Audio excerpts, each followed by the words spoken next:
Oh, you kids. Oh, you kids. Сәлем досым. Өткен сабақта менің досым бір саны жайлы мәлімет білдің бе?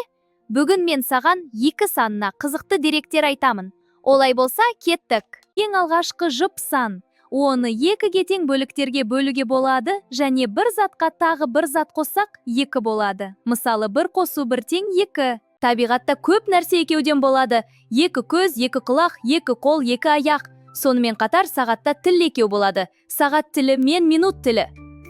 Ары қарай кеттік. Қайшының 2 жүзі болады. Екеуі бірге жұмыс істегенде ғана қағаз кесіледі. Құстың 2 қанаты бар. Бір қанатымен ұша алмайды мүлдем. Егіздер әрқашан 2 адамнан тұрады. Сосын барып оларды егіз іздейді. Поезд рельсі 2 болады. Қалай қызық болып жатыр ма досым? 2 саны ең кішкентай жұп сан. Тағы да 2 саны жалғыз жұп жай сан. Басқа барлық жұп сандар 2-ге бөлінеді. 2 саны аққуға ұқсайды деп айтады көп адам. Шынымен мен аққуға ұқсайтын сияқтымын? Қараңдар, аққу пайда болды. Қалай достар мен жайлы, яғни 2 саны туралы деректер қызық болды ма? Айта берсем мәлімет көп мен туралы. Мен қоштасамын достар.